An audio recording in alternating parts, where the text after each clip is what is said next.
Och här har vi förstås då Joakim Rönning, norsk regissör numera, riktig Hollywood-kille. Men jag tänkte att vi börjar från början. Hur föddes ditt intresse för film? Ja, altså jeg jo tidligere elev på Stockholm Filmskola da, så jeg hadde jo 2 fantastiske år i Stockholm i 1994. Har ønsket å være filmskaper helt fra jeg var 10 år gammel. Jeg tror det kom fra, altså min far var amatørskuespiller, så jeg var veldig mye i teater og hang backstage der og så hvordan alt på en måte kom til da, fra jeg var liten, fra jeg var 5 år gammel. Ja. Så jeg tror at det der interessen min kommer fra.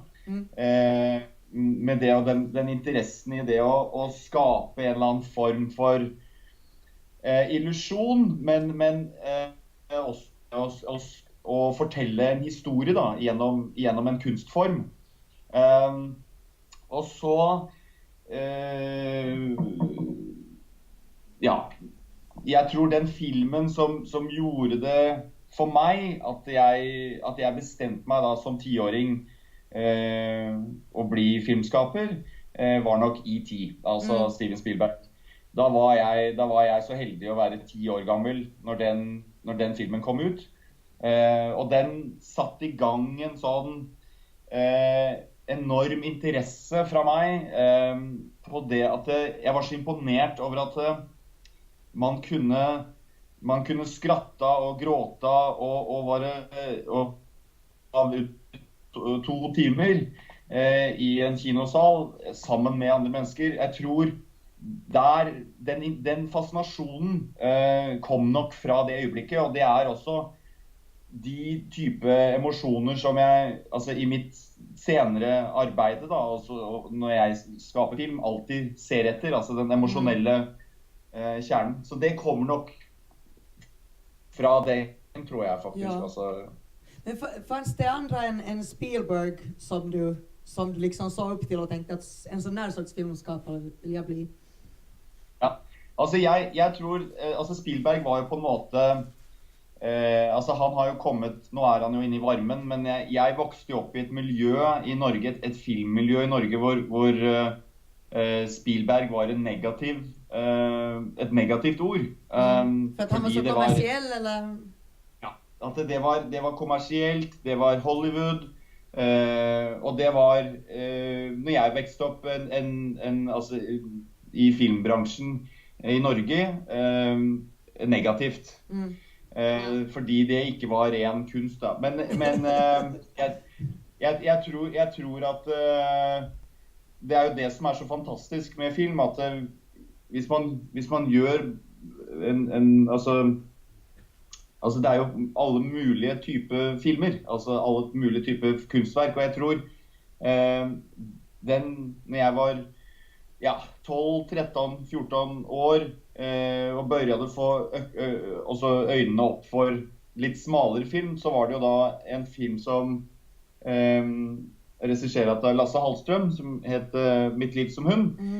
Og det var nok også et veiskille for meg, hvor jeg ble grepet av en film som var skandinavisk, altså som var svensk, og det var en helt annen relasjon, så det var også en klart sånn veiskille at jeg så også hvordan film kan gripe deg emosjonelt på andre måter da, enn ja. Fattar. Men efter att du hade gått Stockholms filmskola så flyttade du till Oslo och började göra reklam med Espen Sandberg. Som du sedan har jobbat eller samregisserat alla långfilmer hittills med. Varför började ni jobba ihop på det här sättet? Det är ju ändå ganska ovanligt att man regisserar tillsammans. Ja, altså vi vekste opp sammen, så vi började jo, når min farsa kjøpte videokamera da jeg var 12 år gammel, og da var Espen min venn på skolen. I Sandefjord då? Ja, i Sandefjord. Ja. Så da begynte vi løpe rundt og filme og plåte av hverandre, og så var vi veldig heldige at vi fikk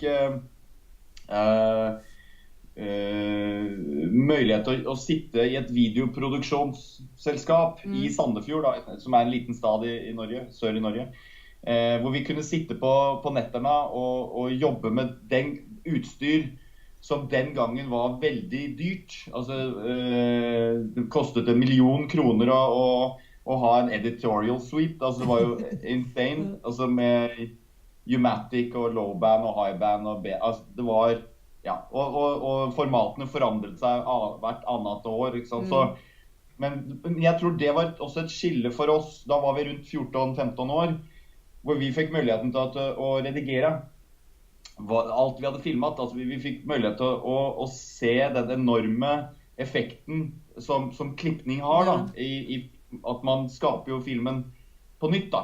Ja. Og det eskalerte vår interesse og vår viten om film, da, og det tok oss videre og inn da i Stockholm Filmskole. Stockholm Filmskole var jo en fantastisk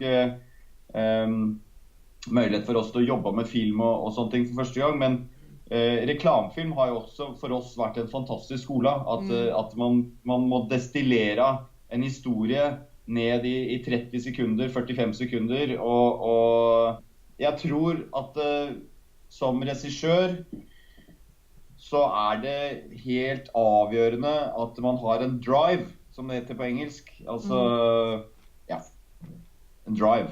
Ja. Man må instigere prosjekter. Det ingenting som skjer eller hender hvis ikke du instigerer og setter i gang. Og du må ha flere prosjekter på en gang. Og det tar tid. Altså maks manus, ja, det var 10 måneder fra filmet det, men før det hadde vi jo jobbet i 3 år med krigsfilmmanus. Kon-Tiki tok 4 år å gjøre. Pirates of the Caribbean tok 4 år. Altså, it takes so long til å gjøre disse filmene. At man må ha flere ting. Når man først satser, så måste man og det jo, ting kan være i gang, og så faller det ihop. Man må, jeg tror, altså, jeg får den frågan veldig ofte, sånn, hvordan det mulig på en måte å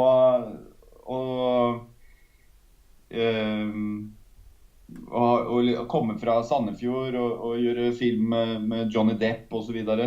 Og jeg tror at jeg har ikke noe sånn rett svar på det, men Charlie Chaplin, uten sammenligning for øvrig, Charlie Chaplin fikk det samme frågan, for han kom fra da fattige kår i London og ble verdens største stjerne, og han sa at han hadde en utrolig tro på seg selv, og jeg tror jeg har litt det samme, det der troen på at man kan fikse det. Og når det sagt, så klart, jeg også jo usikker og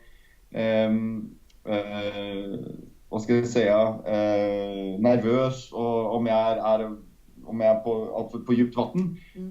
Men den her troen på seg selv, og man kan kanskje kalle det litt naivitet, litt ignorance. Og det jo det de sier, altså ignorance is bliss. Det jo at man må bare fortsette å jobbe, ha flere prosjekter på en gang. For de flere forskjeller, helt klart. Ja. En grej innan vi går vidare till Kon-Tiki. Du säger att det Espen som har haft lite mer hand om personregin. Men jag antar att du också har gjort det. Hur ska man handskas med de här stora stjärnorna som till exempel på Johnny Depp som du snackar om? Ja, alltså det jo en grunn. Altså, de har ikke blitt store stjerner bare fordi de ser bra ut. Altså, min erfaring med å jobbe med store skådisar at de har et fantastisk talent, og har en egen magi i seg selv, i karisma, i utstråling, i talent. Og det å jobbe med Johnny Depp, og nå jobbet jo jeg med honom på en action comedy. Det er selvklart at det er en mye lettere animal. Og med en karakter som han kjenner og som han har funnet opp. Så min regi med han gikk mer på morgenen og sitte med honom i traileren hans og jobbe dialoger og hitta the comedy hele tiden.